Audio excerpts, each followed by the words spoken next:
श्री बृहस्पतिवार व्रत कथा।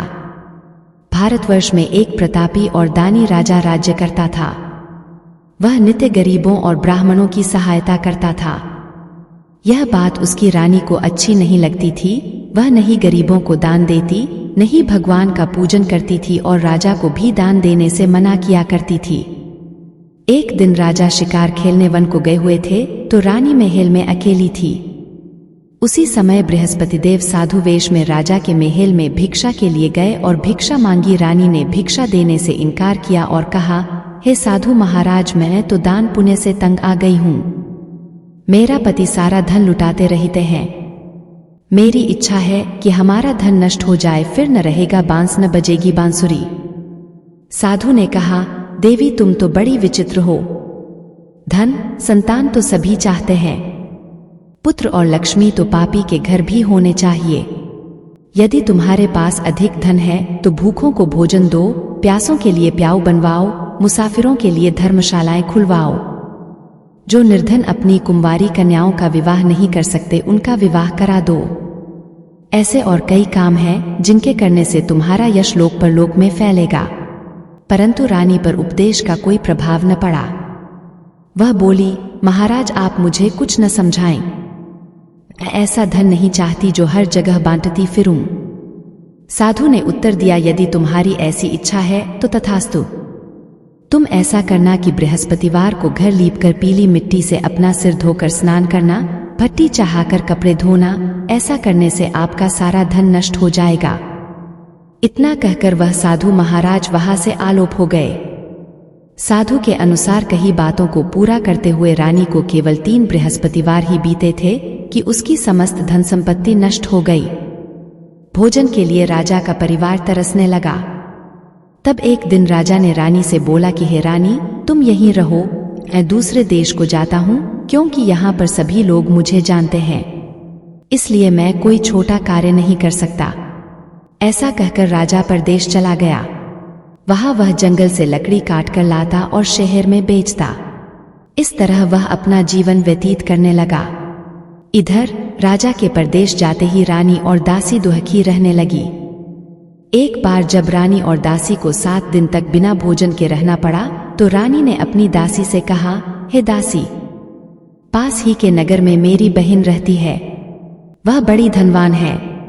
तू उसके पास जा और कुछ ले आ ताकि थोड़ी बहुत गुजर बसर हो जाए।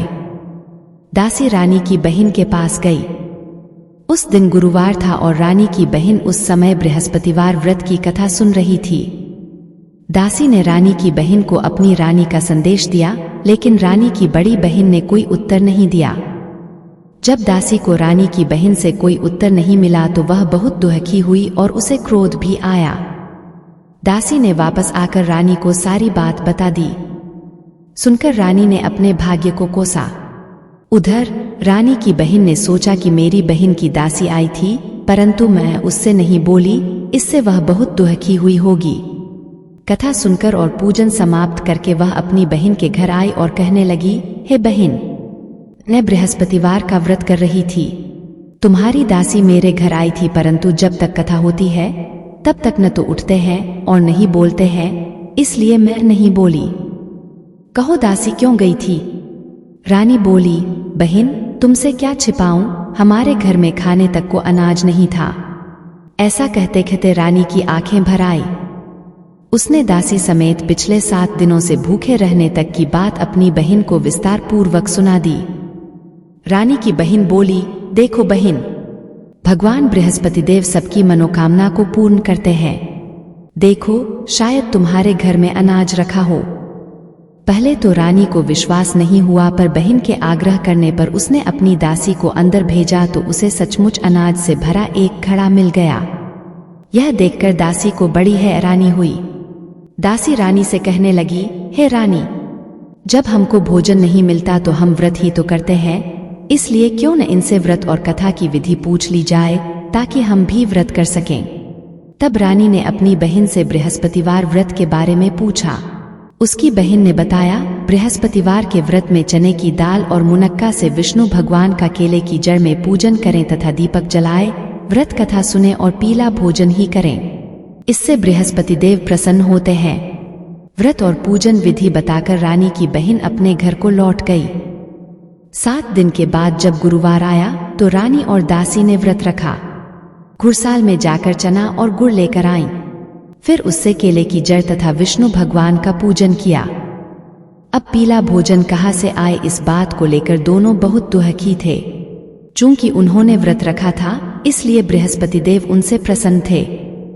इसलिए वे एक साधारण व्यक्ति का रूप धारण कर 2 थालों में सुंदर पीला भोजन दासी को दे गए। भोजन पाकर दासी प्रसन्न हुई और फिर रानी के साथ मिलकर भोजन ग्रहण किया। उसके बाद वे सभी गुरुवार को व्रत और पूजन करने लगी।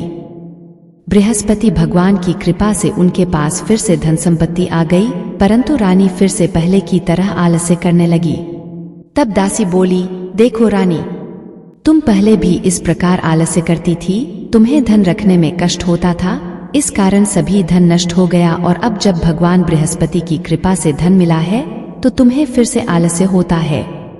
रानी को समझाते हुए दासी कहती है कि बड़ी मुसीबतों के बाद हमने यह धन पाया है, इसलिए हमें दान पुण्य करना चाहिए, भूखे मनुष्यों को भोजन कराना चाहिए और धन को शुभ कार्यों में खर्च करना चाहिए, जिससे तुम्हारे कुल का यश बढ़ेगा, स्वर्ग की प्राप्ति होगी और पितृ प्रसन्न होंगे। दासी की बात मानकर रानी अपना धन शुभ कार्यों में खर्च करने लगी, जिससे पूरे नगर में उसका यश फैलने लगा। बृहस्पतिवार व्रत कथा के बाद श्रद्धा के साथ आरती की जानी चाहिए। इसके बाद प्रसाद बांटकर उसे ग्रहण करना चाहिए। एक दिन राजा दुखी होकर जंगल में एक पेड़ के नीचे आसन जमाकर बैठ गया। वह अपनी दशा को याद करके व्याकुल होने लगा। बृहस्पतिवार का दिन था। एकाएक उसने देखा कि निर्जन वन में एक साधु प्रकट हुए। वह साधु वेश में स्वयं बृहस्पति देवता थे। लकड़हारे के सामने आकर बोले, हे लकड़हारे, इस सुनसान जंगल में तू चिंता मग्न क्यों बैठा है? लकड़हारे ने दोनों हाथ जोड़कर प्रणाम किया और उत्तर दिया, महात्मा जी, आप सब कुछ जानते हैं, मैं क्या कहूँ? यह कहकर रोने लगा और साधु को अपनी आत्मकथा सुनाई। महात्मा जी ने कहा, तुम्हारी स्त्री ने बृहस्पति के दिन बृहस्पति भगवान का निरादर किया है, जिसके कारण रुष्ट होकर उन्होंने तुम्हारी यह दशा कर दी। अब तुम चिंता को दूर करके मेरे कहने पर चलो तो तुम्हारे सब कष्ट दूर हो जाएंगे और भगवान पहले से भी अधिक संपत्ति देंगे। तुम बृहस्पति के दिन कथा किया करो। 2 पैसे के चने मुनक्का लाकर उसका प्रसाद बनाओ और शुद्ध जल से लोटे में शक्कर मिलाकर अमृत तैयार करो। कथा के पश्चात अपने सारे परिवार और सुनने वाले प्रेमियों में अमृत व प्रसाद बांटकर आप भी ग्रहण करो। ऐसा करने से भगवान तुम्हारी सब मनोकामनाएं पूरी करेंगे। साधु के ऐसे वचन सुनकर लकड़हारा बोला, हे प्रभु, मुझे लकड़ी बेचकर इतना पैसा नहीं मिलता जिससे भोजन के उपरांत कुछ बचा सकूं। मैंने रात्रि में अपनी स्त्री को व्याकुल देखा है। मेरे पास कुछ भी नहीं जिससे मैं उसकी खबर मंगा सकूं। साधु ने कहा, हे लकड़हारे, तुम किसी बात की चिंता मत करो। बृहस्पति के दिन तुम रोजाना की तरह लकड़ियां लेकर शहर को जाओ। तुमको रोज से दुगुना धन प्राप्त होगा, जिससे तुम भली भांति भोजन कर लोगे तथा बृहस्पति देव की पूजा का सामान भी आ जाएगा। इतना कहकर साधु अंतर्ध्यान हो गए। धीरे धीरे समय व्यतीत होने पर फिर वही बृहस्पतिवार का दिन आया। लकड़हारा जंगल से लकड़ी काटकर किसी शहर में बेचने गया। उसे उस दिन और दिन से अधिक पैसा मिला। राजा ने चना गुड़ आदि लाकर गुरुवार का व्रत किया। उस दिन से उसके सभी क्लेश दूर हुए, परंतु जब दोबारा गुरुवार का दिन आया तो बृहस्पतिवार का व्रत करना भूल गया। इस कारण बृहस्पति भगवान नाराज हो गए। उस दिन उस नगर के राजा ने विशाल यज्ञ का आयोजन किया तथा शहर में यह घोषणा करा दी कि कोई भी मनुष्य अपने घर में भोजन न बनावे न आग जलावे, समस्त जनता मेरे यहाँ भोजन करने आवे। इस आज्ञा को जो न मानेगा उसे फांसी की सजा दी जाएगी। इस तरह की घोषणा संपूर्ण नगर में करवा दी गई। राजा की आज्ञानुसार शहर के सभी लोग भोजन करने गए, लेकिन लकड़हारा कुछ देर से पहुंचा, इसलिए राजा उसको अपने साथ घर लिवा ले गए और ले जाकर भोजन करा रहे थे तो रानी की दृष्टि उस खूंटी पर पड़ी जिस पर उसका हार लटका हुआ था। वह वहां पर दिखाई नहीं दिया। रानी ने निश्चय किया कि मेरा हार इस मनुष्य ने चुरा लिया है। उसी समय सिपाहियों को बुलाकर उसको कारागार में डलवा दिया। जब लकड़हारा कारागार में पड़ गया और बहुत दुखी होकर विचार करने लगा कि न जाने कौन से पूर्व जन्म के कर्म से मुझे यह दुख प्राप्त हुआ है, और उसी साधु को याद करने लगा जो कि जंगल में मिला था। उसी समय तत्काल बृहस्पति देव साधु के रूप में प्रकट हुए और उसकी दशा को देखकर कहने लगे, अरे मूर्ख, तूने बृहस्पति देव की कथा नहीं करी, इस कारण तुझे दुख प्राप्त हुआ है। अब चिंता मत कर, बृहस्पतिवार के दिन कारागार के दरवाजे पर 4 पैसे पड़े मिलेंगे, उनसे तू बृहस्पति देव की पूजा करना, तेरे सभी कष्ट दूर हो जाएंगे। बृहस्पति के दिन उसे 4 पैसे मिले। लकड़हारे ने कथा कही। उसी रात्रि को बृहस्पति देव ने उस नगर के राजा को स्वप्न में कहा, हे राजा, तुमने जिस आदमी को कारागार में बंद कर दिया है वह निर्दोष है, वह राजा है, उसे छोड़ देना। रानी का हार उसी खूंटी पर लटका है, अगर तू ऐसा नहीं करेगा तो मैं तेरे राज्य को नष्ट कर दूंगा। इस तरह रात्रि के स्वप्न को देखकर राजा प्रातःकाल उठा और खूंटी पर हार देखकर लकड़हारे को बुलाकर क्षमा मांगी तथा लकड़हारे को योग्य सुंदर वस्त्राभूषण देकर विदा कर दिया। बृहस्पति देव की आज्ञानुसार लकड़हारा अपने नगर को चल दिया। राजा जब अपने नगर के निकट पहुंचा तो उसे बड़ा आश्चर्य हुआ। नगर में पहले से अधिक बाग, तालाब, कुएं तथा बहुत सी धर्मशाला, मंदिर आदि बन गई हैं। राजा ने पूछा, यह किसका बाग और धर्मशाला है? तब नगर के सब लोग कहने लगे, यह सब रानी और बांदी के हैं। तो राजा को आश्चर्य हुआ और गुस्सा भी आया। जब रानी ने यह खबर सुनी कि राजा आ रहे हैं तो उन्होंने बांदी से कहा कि हे दासी, देख राजा हमको कितनी बुरी हालत में छोड़ गए थे, हमारी ऐसी हालत देखकर वह लौट न जाएं, इसलिए तू दरवाजे पर खड़ी हो जा।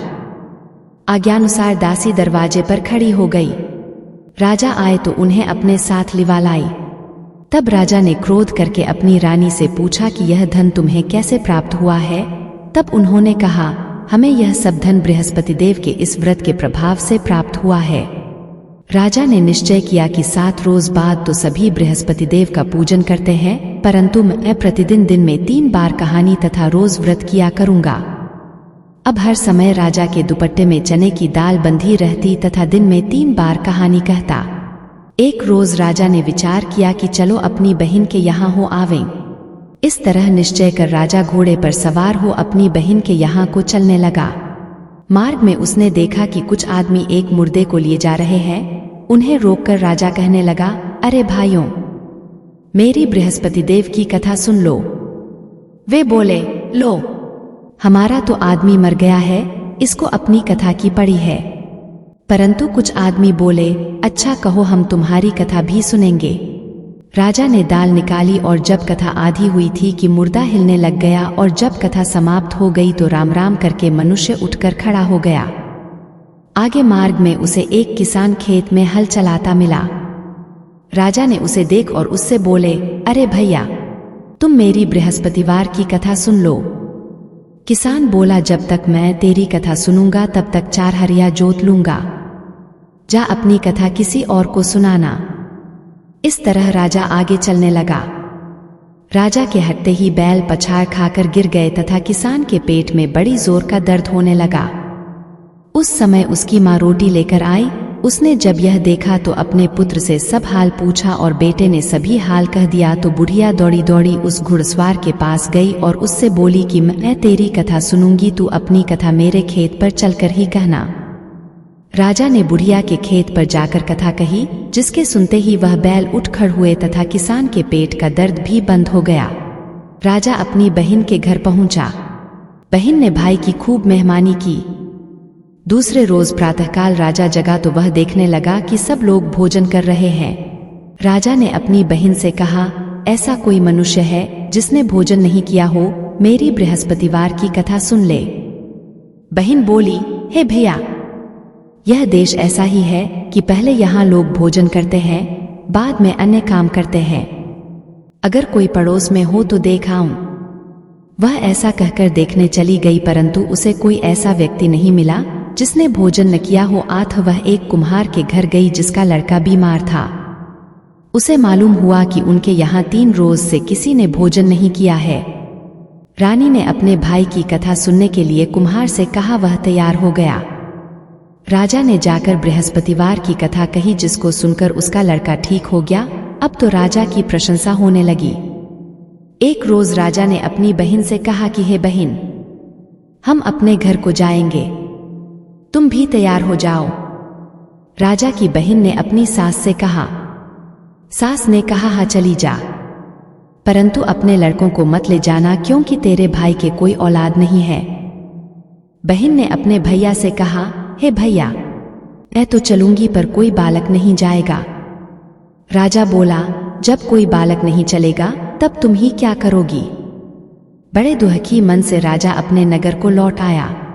राजा ने अपनी रानी से कहा, हम निर्वंशी हैं, हमारा मुंह देखने का धर्म नहीं है और कुछ भोजन आदि नहीं किया। रानी बोली, हे प्रभु, बृहस्पति देव ने हमें सब कुछ दिया है, वह हमें औलाद अवश्य देंगे।